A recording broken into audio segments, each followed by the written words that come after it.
Imagine if the turkey just like rolls up behind us. Just like right here. Yeah, like, oh, hi. Honestly, people...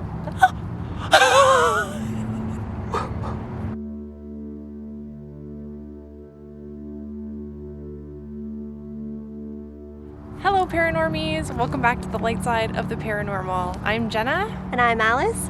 And today we're going to be continuing to answer your questions. So as you can see, we are in a cemetery again. The same one as in our last Q&A video. The same one from investigation number 6 and our first ever cemetery. We keep getting called back here for some reason. It's funny because initially I felt like very leery of coming here, but then when we found out that there was one half that was great and one half that wasn't so great, I really have grown to love this cemetery. As you saw, we just saw a turkey. Yeah! And so now we know that the feather that we found in our cemetery number 6 was not the type of bird we originally had thought. It was definitely from the wild turkey. And it was definitely one of his tail feathers specifically, like... As we got closer, we could see it was... the markings on it. It was from him. He lives here, I guess. Yeah. Which is cool. We're kind of hoping he comes by while we're hanging out here. Paulina Medeiros asks, once you've come to terms with your abilities, did you find someone to mentor you? How did you become witches, and how does that work? Well, that's kind of two separate questions. So let's start with the beginning. So once you came to terms with your abilities, did you find someone to mentor you? I guess a mentor of sorts would have been that aunt that I told you about in part 1 of this Q&A, which if you haven't seen part 1, you probably should. Link is going to be here. She definitely showed me the ropes in terms of spirituality, and I feel like spirituality and like witches kind of go hand in hand, so I would say that she would have been my mentor in that regard. I did not have a mentor. I read several different books from different known psychic mediums and also YouTube channels of known psychic mediums, and just kind of found the ones that I related to the most, the ones whose practices and exercises helped me the most. So I kind of stick to their advice, but not a personal mentorship. So then the second half of that was, how did you become witches and how does that work? Oh God, there's the turkey, sorry. Honestly, it's not the turkey that scared me. It's the fact that I saw something crawling out from around a gravestone. Zombie. He's coming right here. He is coming. Hi, bud. I kind of feel like he's watching like over everyone. Yeah, he's like the graveyard mascot. He's actually really coming over here. Okay, I'm getting a little nervous. He's getting really close. Excuse me. If he was nice, I would definitely say, definitely come over, but we don't know if he's nice or not. Hi. I might just get into a crouching position in case. Excuse me, you're very, very close. Oh. Okay. Are you just checking us out? Like, what's going on here? She's down. Come here. Oh. Oh, can they even fly? We were like, could you imagine if he's right here? He's totally gonna come into the frame. We've got a... There he is, right there. It's our bud. Is he walking this way again? No. Okay, so how do you become witches, was the question. Honestly, people... He's coming back. How do you become witches? So a lot of people talk about the call, like how suddenly you just kind of feel like you're being called to something more, and either you're being called to something more, or a lot of people also describe it as remembering or waking up to the knowing of who you really are, which is kind of how it happened for me. One day I was just like, this seems right, and I haven't looked back. It took me a while to be able to call myself a witch, because I always felt like there were like all these things that you had to do and like commit to doing every day in order to call yourself a witch, and like I'm a very busy person. Oh, I'm the laziest witch yeah. ever. That doesn't mean that you're not a witch, yeah. That's the beautiful part about your relationship with witchcraft and with spirituality, is like you don't have any entity that's going to punish you for not doing these things every single day, or like worshiping any certain...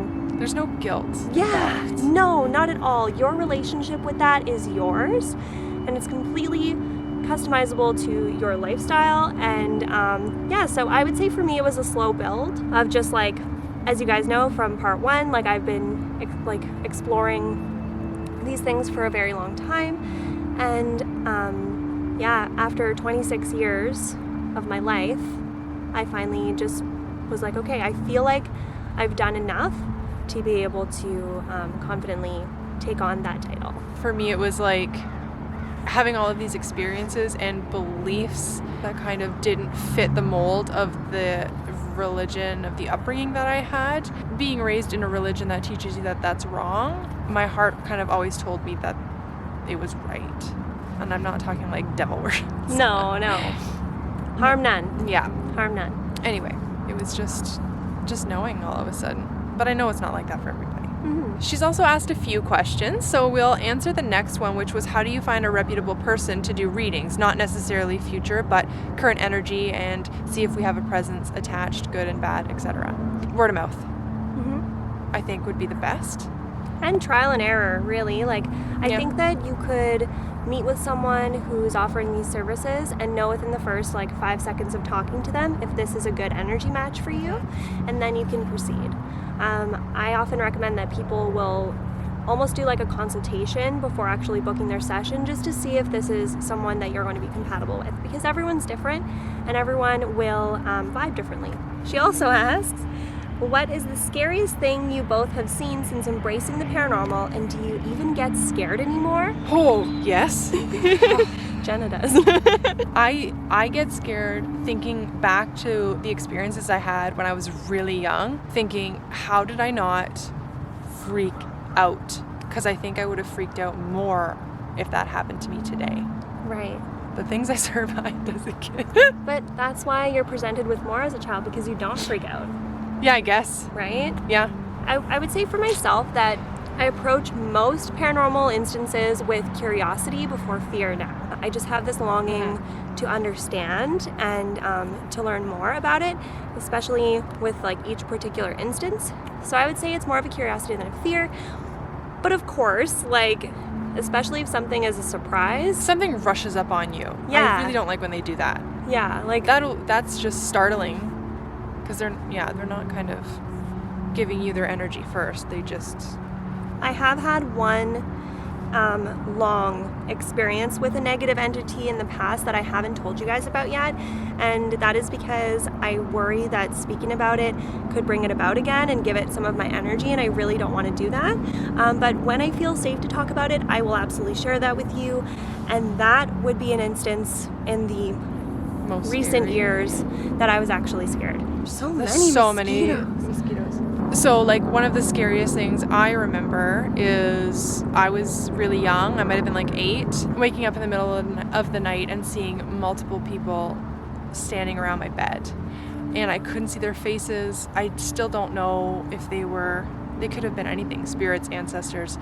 I had a very strong fear for as long as I can remember of extraterrestrials. So I don't know if that's what it was, and that's maybe where the fear came from. I don't know, but if that happened to me today, I would freak out. Mm-hmm. Yeah, and I'm sure there's other scary moments as well that I'm just not remembering. Oh, yeah, there's but yeah. Stephanie Appis asks, what is the meaning behind black cats? I tend to have stray cats follow me back and forth from work. Then last night, when I came home, I found 2 black cats in front of my house. The one, who's a male, would not leave my side. Today, when I let my dog out, the male cat ran into my house and will not leave, making itself right at home. It was not wanting another pet, but everyone around me said that I might as well admit that it adopted me. Is there a meaning behind black cats, or cats in general? I should add that this has been going on since I was little. Stray cats follow me home from the bus stop since preschool. Parents let me keep one, a black cat, since I'm slightly allergic. This new stray is the first one that I have allowed to stay in my house since that past one died. Okay, I'm gonna tell you something, girl. I wonder if it's what I'm thinking. That one you had when you were a kid found you, that was your familiar. And then you haven't had one since, so that cat has obviously passed since then, and this is the same familiar coming back to you. I think this spirit of this familiar has tried in multiple cats to get to you, and only now is it successful.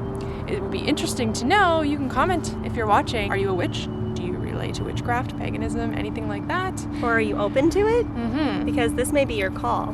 Or if it makes you feel a little safer to think that is something special coming to you. Mm-hmm. You did the right thing by letting it in. Yes. If it's that persistent, I would think, yeah.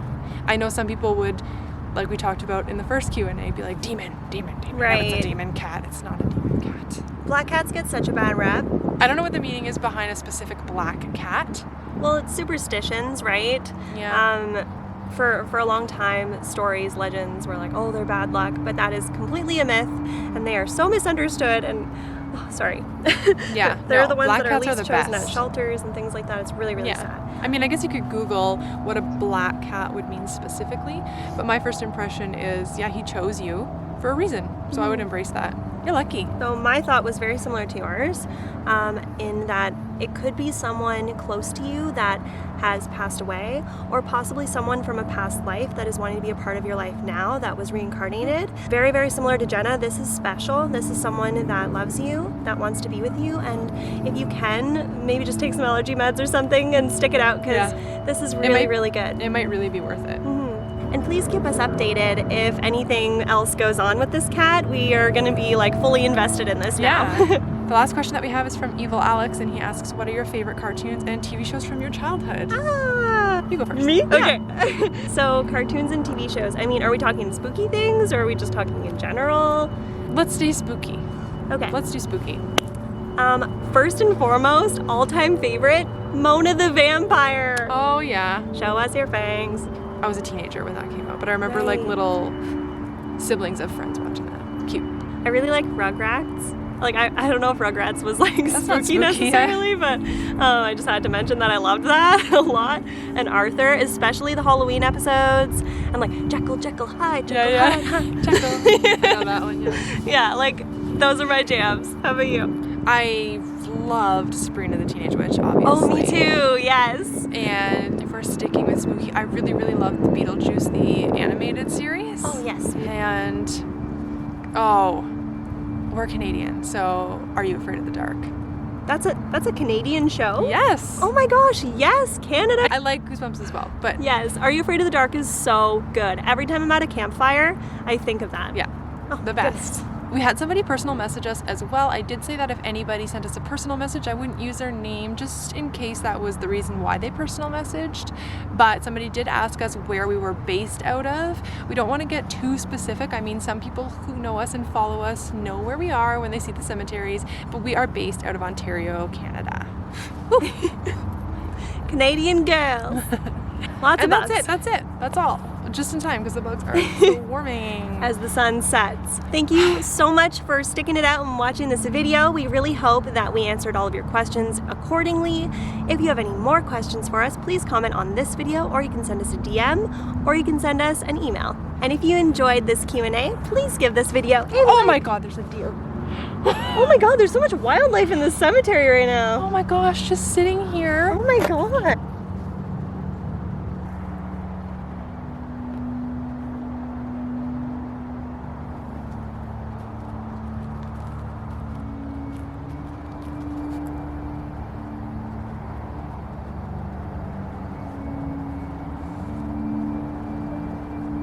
Sorry if this is out of focus, we just had some technical difficulties.